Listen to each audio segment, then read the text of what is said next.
33 grade data science का question paper है. Find the value of the derivative F x यहाँ पर दिया हुआ है. एफ डैश एक्स बढ़िया से निकाल लेंगे हम लोग. 1 plus e to the power x of this thing reverse करेंगे. So e to the power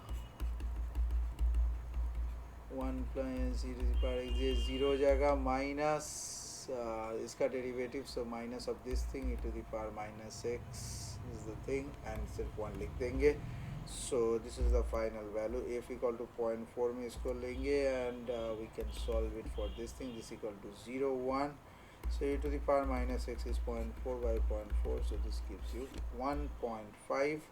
So x equal to आ जाएगा माइनस लॉग ऑफ 1.5. तो यहाँ पर एफ डैश एक्स में F dash x of minus log of 1.5 will give you 0.24.